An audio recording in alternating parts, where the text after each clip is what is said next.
Chinese tech giant Tencent is partnering with Intel to launch its own streaming service called Instant Play. According to Unicode partners WOMOD, this business move makes sense, since the big-name Shiv started claiming their stakes in the market with the likes of Microsoft's Cloud and Google's Project Stream.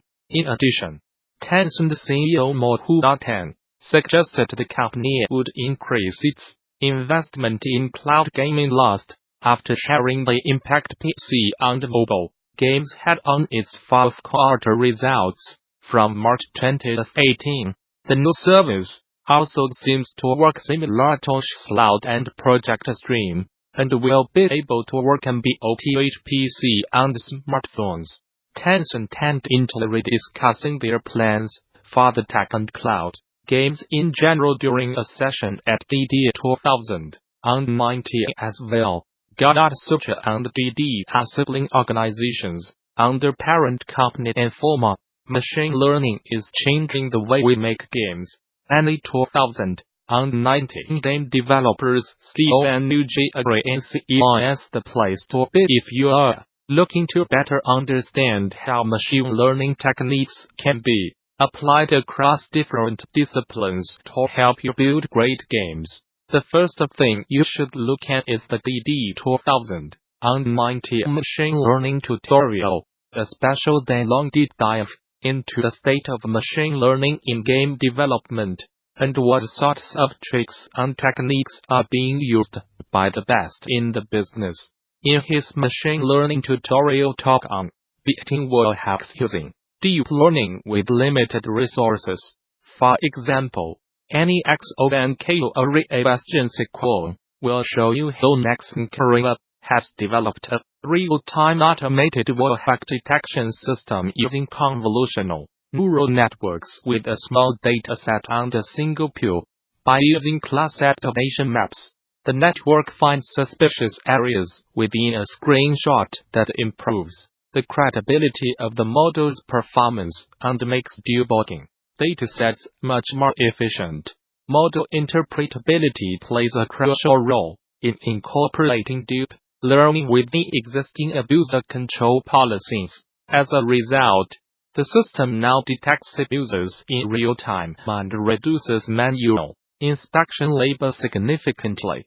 Plus, there's a smorgasbord of intriguing DD 2019 talks outside the machine learning tutorial that present different perspectives on the best ways to use ML in your own games. Among them is a new era of performance capture with machine learning, a session presented by Ubisoft Montreal's Daniel Holden that's all about how ML tech is changing the way that teams handle performance capture.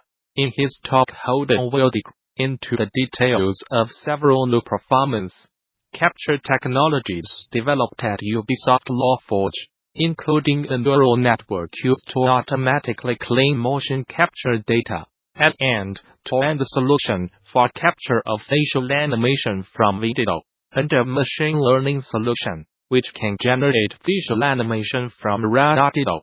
Do not miss out. And in assisted artistry, applying deep learning to games content creation, Unity Technologies graphics director Natasha Chatterjee will explore the opportunities to apply deep learning to the problems of game content creation, with a focus on pragmatic integration into game tool pipelines and runtime. It's a promising talk, and attendees can expect to walk away with practical approaches for applying deep learning techniques to the content creation workflows for games resources, new ways to tackle constraints, and guidance on how to achieve efficient content generation in practical game pipelines.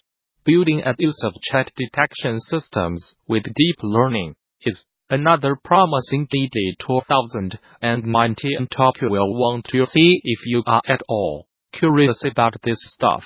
Presented by Blizzard senior data scientist Ryan Brackney, this talk aims to provide you with a technical framework for building an abusive chat detection system with deep learning. Any system for modulating the communication of an in-game global community of players will face a number of challenges, including how to handle the unique and ever-changing lingo of players, accommodate multiple languages and cultural values simultaneously, and being robust against the players trying to circumvent the detection methods. This talk will describe in detail the deep learning architecture and systems-level solutions Blizzard chose to tackle these problems, with an eye towards helping you apply what Blizzard learned to your own solutions. Audio experts are encouraged to check out Introduction to Machine Learning for Game Audio, because Speaker John Bird, CEO of Gigantic Software, will give you a quick summation of the most relevant research in this exciting field, and describes novel applications of machine learning. Specifically for interactive audio, you will see demonstrations and code for automatic feature extraction, classification, speaker detection, emotion detection, and character synthesis, and you will get pointers to papers on open-source implementations of these algorithms. Expect to walk away with a list of rules for what will and what will not be possible with deep learning until the year 2030, and some new ideas for how to apply it to your own projects. Further details on these machine learning talks and many more are available now on THEGDC 2019 session scheduler. There you can begin to lay out your GD 2019, which takes place March 18th through the 22 at the newly renovated Moscone Center in San Francisco. Bring your team to GD, register a group of 10 or more and save 10% on conference passes. Learn more. For more details on NGDC 2019, visit the show's official website, or subscribe to regular updates via Facebook, Twitter, OS, Gamasutra and GD are sibling organizations under parent company Informa. At DICE Summit 2019, Sean Layden, chairman at Sony Interactive Entertainment Worldwide Studios, offered a brief survey of PlayStation's past, present, and future, and touted a qualitative above all approach to shipping video games. During his keynote, Layden, who's been involved with the PlayStation business since the brand's inception, unexpectedly spent time talking candidly about the PlayStation 3, a console that would serve as a low point in the PlayStation business. PS3 was a stark moment of hubris, our Icarus moment, he said. For our business, the fall was sharp. Layden admitted that Sony did not listen to developers or to players closely enough. A high price point and a punishing developer environment were major factors in taking PlayStation down a few notches. Sony was able to write the path with the PlayStation 4, which was designed with close input from game developers, and led the PlayStation business to rebound from this 3's underperformance. Layden took plenty of time to tout Sony's successes, from hits like God of War and Horizon Zero Dawn, but also praised competitors and partners, describing game development as a creative-led endeavor that needs to be balanced carefully as a business. He noted the SWITCH's massive success, which caught naysayers by surprise. Nintendo took a massive risk when they brought Switch to market. As I have said before, never underestimate Nintendo, he said. Layden took time to praise Microsoft and its innovative adaptive controller, which is designed for players with limited mobility. He hinted that Sony needs to also broaden the tent and make games accessible to everyone, and that Sony should lead from the front in terms of expanding its market beyond non-traditional audiences. This is important work, he said. Regarding accessibility and games, Layden said, Our industry is at an inflection point.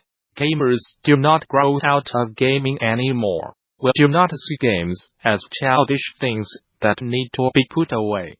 For Sony, he said PlayStation's game development strategy is simply qualitative above all. He reiterated his sentiments from a recent interview that Sony will continue to release fewer games than in the past, but they plan on making sure those games are a success. He also said development of new intellectual properties is necessary, even if extremely difficult, as it takes more time. We have to give it more time, he said. At the 2019 Game Developers Conference, you can look forward to an array of talks from speakers across the video game industry. During the week,